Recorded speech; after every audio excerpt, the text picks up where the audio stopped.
El contenido y las imágenes de este programa se difunden con fines noticiosos y de interés público. Además, los comentarios, opiniones y expresiones de sus invitados son responsabilidad exclusiva de ellos y no representan ni deben interpretarse como la opinión de este canal. EICNEX, nuestros periodistas y presentadores mantienen un nivel de compromiso con su audiencia, de entretener e informar de manera objetiva y con responsabilidad.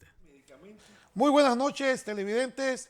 Estamos aquí este miércoles en su programa New Business Report, hoy en compañía de mi copresentador Alejandro Pérez Saldaña, el abogado político de Ricardo Martinelli. Alejandro.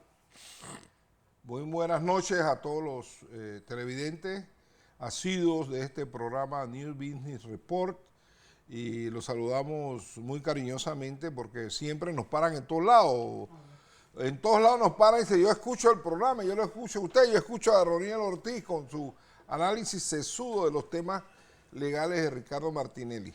Bueno, mira, Alejandro, igual me pasa a mí, quiero pedir disculpas el miércoles pasado, el licenciado Alejandro Pérez estaba con quebrando de salud, yo estoy bastante mejor, gracias a los medicamentos que he estado ingiriendo, gracias a la atención de nuestro cardiólogo, el doctor Gabriel Frago, su esposa y su familia, que han estado viendo mi corazón y que nos tiene ahorita marcando el paso como debe ser correctamente. Una dura dieta, muchos medicamentos, pero bueno, aquí estamos bien, mucho mejor, y con fe de que pronto ya salimos de todo este malestar que tuvimos por unos días. Bueno, Roniel, el 4 de abril se inició la campaña electoral dentro del partido Realizando Metas de cara a las primarias para elegir al candidato presidencial para el año 2024. Fueron 4 personas que se postularon y, por supuesto, nosotros respaldamos abrumadoramente a Ricardo Martinelli para que sea el candidato presidencial de nuestro partido, RM. Ya empezó la campaña, ya empezaron los encuentros con dirigentes, va a haber, hay una estructura de giras por todo el interior de la República. Martinelli va a ir a todos los rincones del país a buscar sus votos para las primarias del partido Realizando Metas. Mucha gente dice: bueno, nadie le va a ganar. Bueno, nadie le va a ganar, pero eso no significa que no vaya a buscar sus votos. Si él quiere que la gente lo respalde como lo respalda todo el país, él tiene que comunicarse con la gente, verlo. Es que la gente lo quiere ver, Roniel, la gente lo quiere ver, la gente lo quiere saludar, la gente le quiere chocar la mano. Y bueno, él está bien preparado para esta gira. Mira, a mí eso que estás diciendo es cierto. Yo a donde he ido, a hospitales, en farmacias y demás, en este quebranto que tuve de salud, se me acerca muchísima gente. Yo no tenía idea de la magnitud de la cantidad de personas serias, personas con criterio formado, muchas personas de la tercera edad, personas profesionales que no se pierden este programa, y siempre se me acercan algunas personas a darme consejos políticos. A mí me da risa y yo los escucho a todos, porque soy una persona educada, pero yo le digo que se equivocan de abogado, que el abogado que sabe de política eres tú. Pero siempre las personas me quieren decir: dígale esto al presidente, dígale que voy a votar por él. Yo quiero, hasta la gente de otros partidos me dice: dígale al presidente que cuando llegue el momento yo me voy a cambiar de partido porque quiero votar por él. Entonces eso es lo que Panamá necesita, seguir apoyando a Ricardo Martinelli. Vamos a ganar en las primarias, vamos a hacer que Ricardo Martinelli sea el candidato presidencial de Realizando Metas y el próximo presidente de la República de Panamá. Alejandro, explícale al público quiénes son las otras personas que están compitiendo con Ricardo, y cómo es la temática, qué tiempo demora esta campaña. 2 meses nada más demora la campaña, las elecciones primarias, el 5 de julio creo, serán las elecciones primarias, además de Francisco Ameglio, de Pepe Campos y de David Oshi. Está Ricardo Martinelli compitiendo. Yo creo que va a ser una actividad muy de mucho apoyo, de mucho respaldo, porque la gente cree en Ricardo Martinelli, no por lo que dice, por lo que hizo. Ellos saben que él tiene la capacidad para hacer. Y los otros no tienen la capacidad, desafortunadamente. Él sí la tiene. Cuando nosotros hacemos encuestas en el partido, Roniel, Sí. Una de las preguntas que hacen es quién tiene la capacidad como presidente de todos los candidatos para resolver los problemas del país. Y sale Ricardo Martinelli con más del 50% de los encuestados, diciendo que sí, él sí sabe. Y aquí se trata de saber. Y yo creo que esto, yo creo que a pesar de los 3 años de vicepresidente, Gaby no sabe. Yo creo que Rómulo Rux menos sabe. Ya Yanivel Ábrego lo tiene enredado. A estas alturas, ¿cuándo fueron las elecciones? Y hace más de un mes, ¿verdad? Hace un mes y todavía no sabemos quién ganó. Los convencionales del Partido Cambio Democrático. No sabemos. Sabemos que la Secretaría de la Juventud la ganó un muchacho del grupo de Yanivel Derek, creo que se llama. De Boca del Toro, creo que es. Y la Secretaría de la Mujer lo ganó una diputada del ala de Rómulo Rux.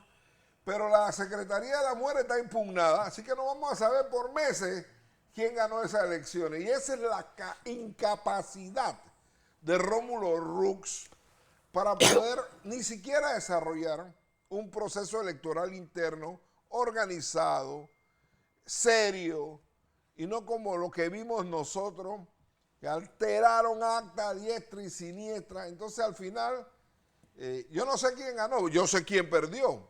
Perdió él, porque él no tiene la fuerza política que decía que tenía antes que se produjeran estas elecciones. Y lo peor es que todavía no sabemos los resultados. Ahora dicen que van a elecciones primarias entre el Cambio Democrático para ver quién va a ser el candidato presidencial de ese partido. Y bueno, están compitiendo Rómulo contra Yanivel o Yanivel contra Rómulo. Okay. Pero ¿eso qué significa? Eso significa que Rómulo en su partido es la mitad de lo que él dice que era. Técnicamente, Alejandro, ¿para cuándo cada partido debe tener ya su candidato? Bueno, lo que pasa es que cada partido tiene... Por ahí tengo yo un listado de elecciones primarias. Pero bueno, nosotros tenemos que tener toda la nómina de postulaciones lista para el 30 de octubre de este año. Ya con eso, esos son los que van a ir para presidente, alcalde, diputado y representante de corregimiento. Nosotros vamos a saber en el partido, realizando metas, en julio, quién es el candidato presidencial del partido realizando metas para las elecciones del 2024. ¿Qué te iba a decir? Mira, hay un tema muy importante porque sale nuevamente a la palestra la juez Valoisa Martínez. En esta ocasión yo les quiero explicar al público nuestro qué es un proceso penal. Un proceso penal es un proceso que se inicia por una noticia de crímenes. Puede ser a través de una denuncia, a través de una querella. ¿Qué es una denuncia? Cualquier persona va y dice, yo creo que se cometió un delito, que se investigue tal cosa. Y tiene el deber el Estado, a través del Ministerio Público, que es el que lleva a cabo el ejercicio de la acción penal, iniciar este evento, ¿no? Que se le llaman carpetillas. Antes se llamaban expedientes. De igual forma puede iniciar a través de una querella, que es una persona que legítimamente se es víctima de un delito y tiene la capacidad como afectado de poder presentar una querella en debida forma como la ley lo establece, porque eso tiene algunos requisitos. Entonces, ¿qué resulta ser? Cuando eso inicia, todo esto lleva un conjunto de reglas establecidas en códigos, constituciones, tratados y convenios internacionales. ¿Qué resulta ser? Que en el caso de Ricardo Martinelli, en el famoso caso Nubines, que me voy a fijar, que es el objetivo de este programa, en ese caso en particular, fue un caso que existía mucho tiempo antes de que Ricardo Martinelli hubiese sido extraditado a la República de Panamá. Por ende, en base a lo que se denomina el principio de especialidad, Ricardo Martinelli, que le fue concedido en ese juicio de extradición en los Estados Unidos, por lo cual se peleó casi un año en los tribunales de los Estados Unidos, se le concede a él el principio de especialidad. Este principio entra a regir una vez Ricardo pisa en la República de Panamá el 11 de junio del 2018 y se activa. ¿Qué significa la activación del principio de especialidad? Que todos los procesos que existían no pudieran seguir, tenían que ser cerrados en base al principio de especialidad y no se podían abrir nuevos procesos, a menos que él cometiese algún tipo de delito. Si Ricardo Martinelli una vez en Panamá, al día siguiente coge un puñal y le corta el cuello a un detenido de los que estaban con él en el centro Renacer, le podían abrir ese proceso. Pero procesos por abrir no se podía. Sin embargo, la ex procuradora Kenia Porcel permitió que sus fiscales abrieran alrededor de 5 a 6 procesos en contra de Ricardo Martinelli, y la misma Corte Suprema de Justicia, a sabiendas de que Ricardo Martinelli tenía principio de especialidad y que los abogados de Ricardo Martinelli en ese momento presentaron solicitudes de que se aplicara el principio de especialidad, ninguno lo hizo. Entonces, ¿qué resulta ser? El caso New Business, el caso Odebrecht, eran casos que existían antes de la extradición. Por ende, Ricardo Martinelli no podía ser traído a esos procesos porque era una violación flagrante a los tratados y convenios con relación a ese tema. ¿Qué resulta ser? Se da una situación, el proceso existía, un fiscal de crimen organizado, de nombre David Mendoza, en su momento toma la decisión, me imagino presionado por el gobierno de ese momento, de pedir una excepción porque es la única forma, hay 3 formas. Una, que Ricardo Martínez le hubiese dicho yo renuncio a mi principio de especialidad.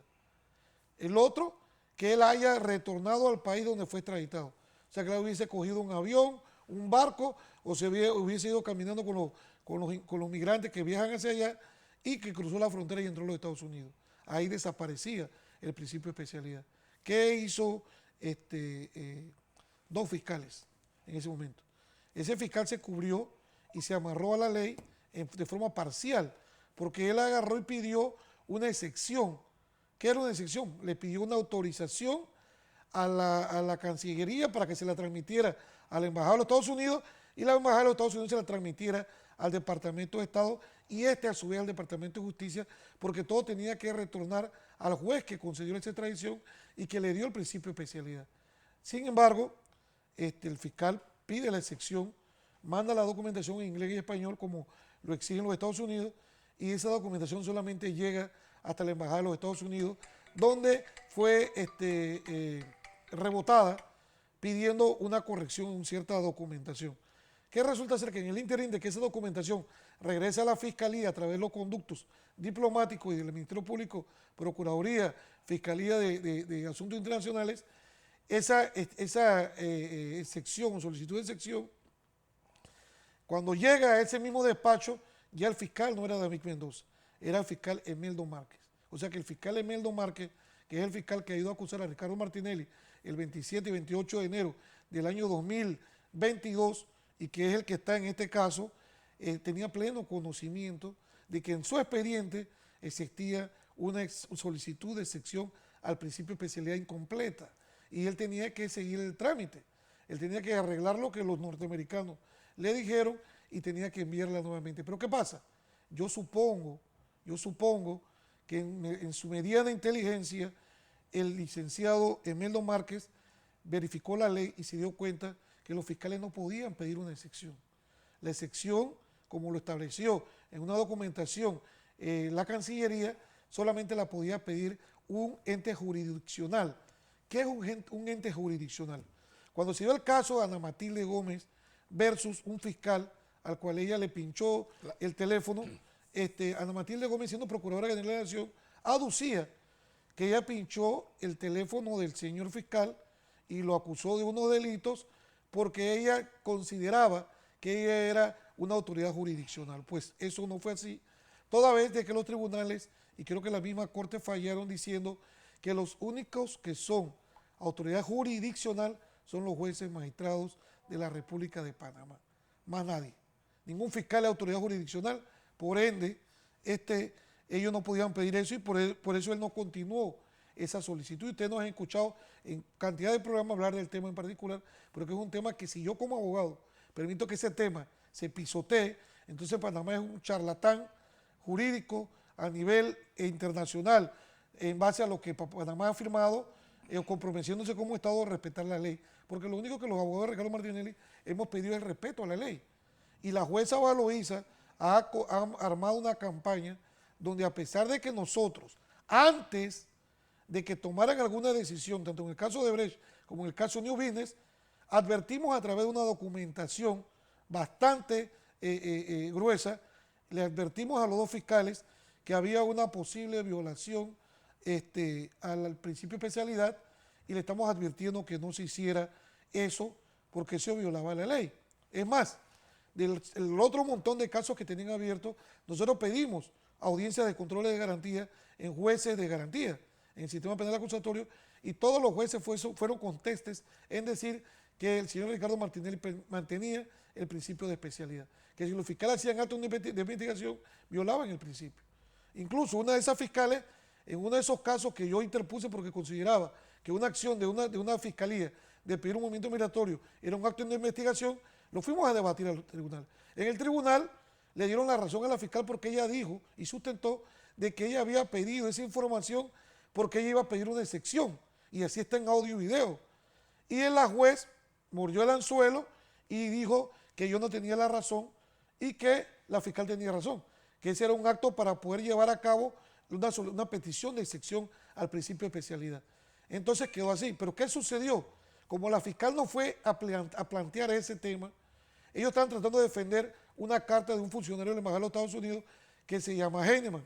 Heinemann hizo una carta que nadie se la pidió, dirigida a Kennedy Porcel, que no tiene nada que ver con los procesos y que no tenía constancia en los archivos del Ministerio Público, tal como constan en documentaciones que tenemos certificadas de que esa reunión nunca existió. Por ende, ese documento cuando apareció en el momento en que salen los Varela Leaks, de que Kennedy Porcel renuncia, que nombran al nuevo procurador, y el nuevo procurador, porque me lo dijo a mí en persona, cuando llegó a su despacho, encuentra el pormenorizado de los casos que le estaban entregando y encuentra un folder al lado que no tiene nada que ver con eso. Cuando abre el folder, se da cuenta que ese folder era la carta de Heinemann que se le había dejado Kenia ahí de regalo, una copia simple. Entonces, ¿qué resulta ser? De que la carta no tenía origen. Entonces, cuando nosotros fuimos, el señor Carlos Carrillo, mi persona, y mi hermano que es abogado, fuimos a cuestionar ese tema. Él nos confiesa a nosotros de que cuando él fue citado como procurador al diario La Prensa, a una junta directiva, en la prensa tenían copia de la documentación de Heinemann, que ni siquiera la defensa de Ricardo Martinelli la tenía consigo. Nos la entrega, entonces él le dijo, así nos comunicó, si ustedes la hacen pública, yo la voy a hacer pública. Como se hizo pública, nos la tuvieron que entregar y empezamos a hacer un estudio de este tema en particular, blindando todos los temas con relación a eso. Entonces, ¿qué sucede?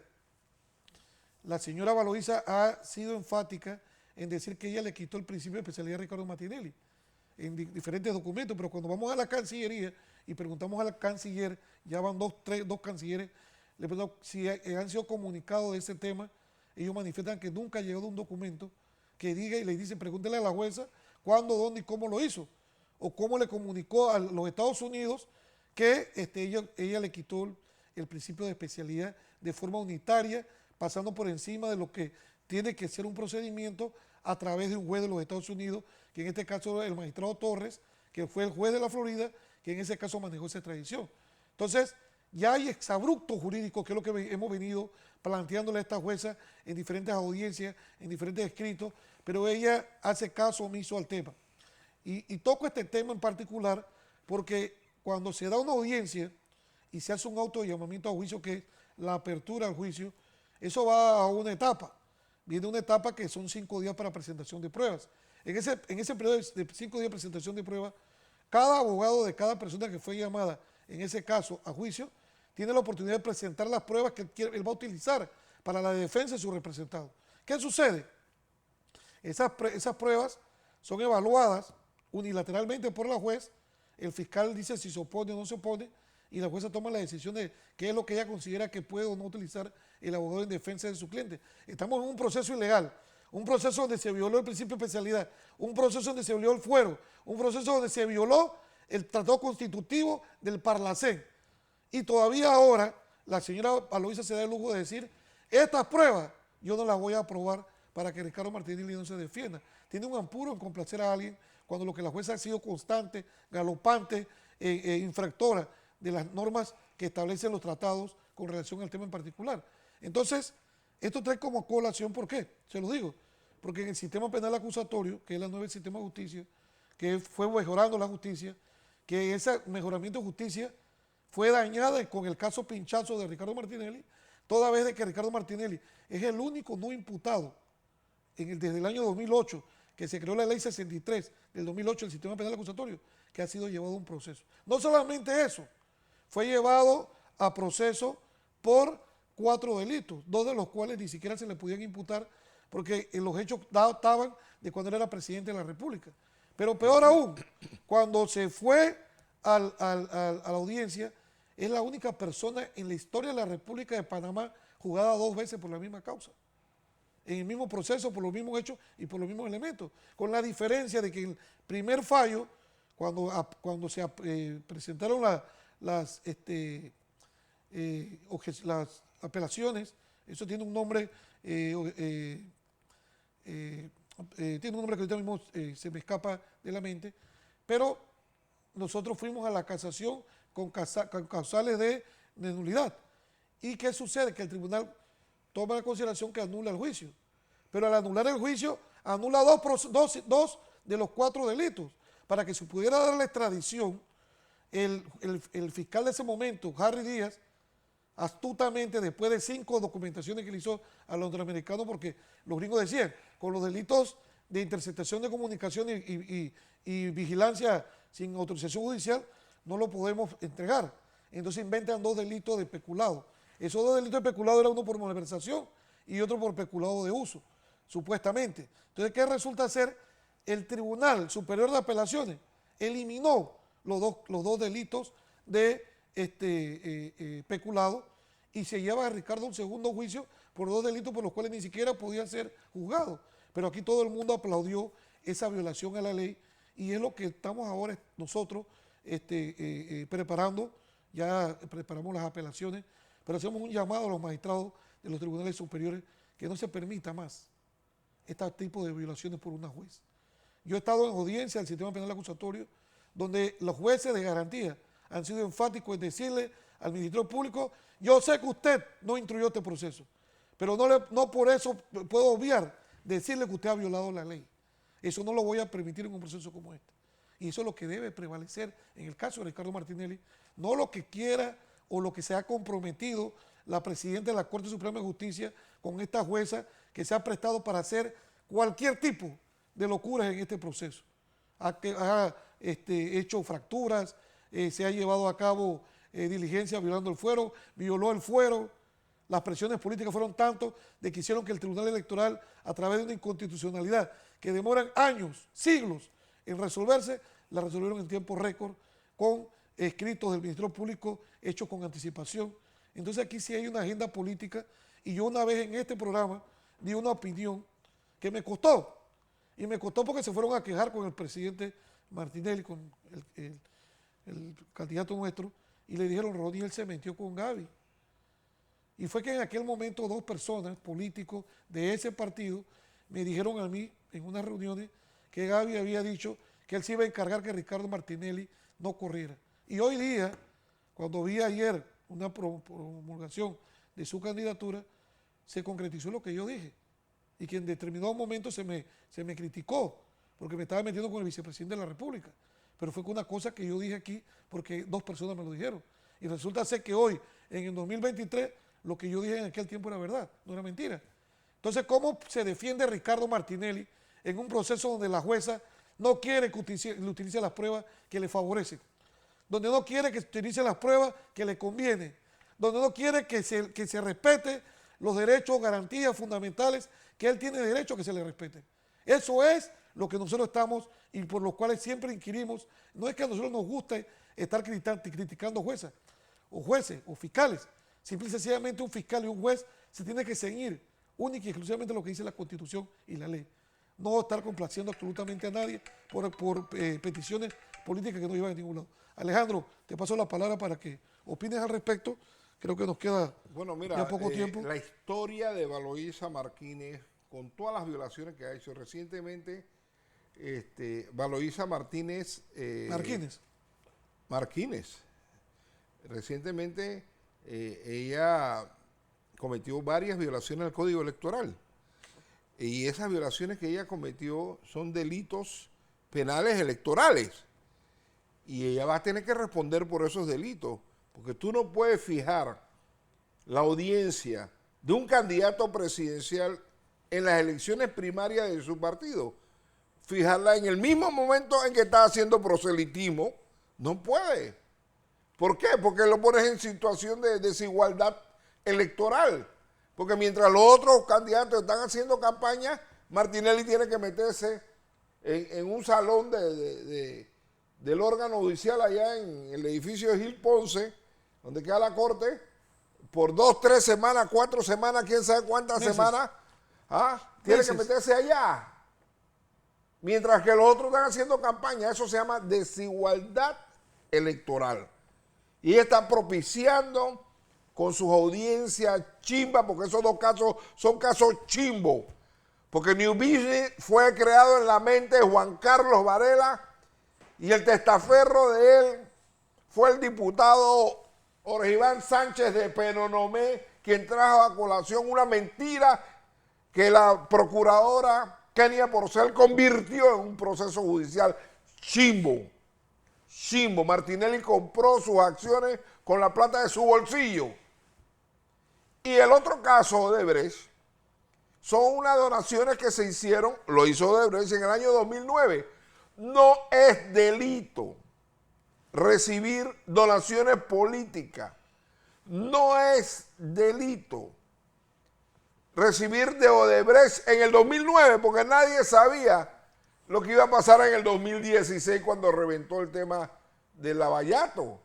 Y hay la norma de blanqueo de capital es muy clara.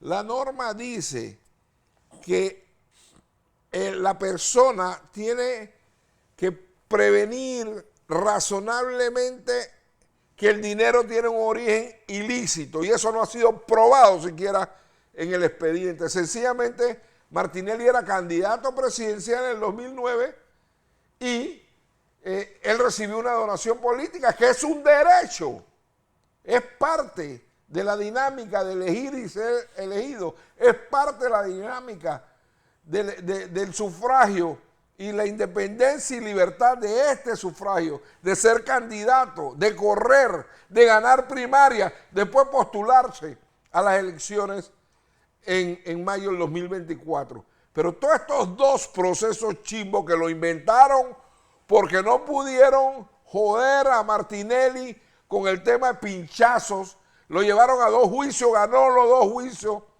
lo llevaron a un juicio sin imputarle y violaron todo y no pudieron con él. Entonces ahora trajeron estos 2 procesos chimbos en medio de la campaña electoral presidencial de Ricardo Martinelli. Eso son delitos electorales. Eso va a salir muy pronto y Valoisa Marquines va a tener que responder por esa obstrucción del proceso electoral interno del partido Realizando Metas. Alejandro, saludos. A doña Marta Martinelli y a Celidet Fernández, que me dijo que nunca la saludaba, a mi amiga Cecilia de Catlin y a Mirtia Borisov, Maybe Ríos, Ruth Rodríguez, D'Angelo Williams, Librado Bonilla y la doctora Anicia Torres, que ayer me acompañaron. Tuvimos un conversatorio con los facilitadores del Pacto de Bicentenario. Muy bueno. La doctora Paulina Francesi, que es la coordinadora, Oscar Vallarino, que es el experto en agua. Ahí estaba el economista Quevedo, que hizo un análisis económico muy bueno, y el doctor Prosperi, que habló sobre salud y las tareas que hay que realizar en salud.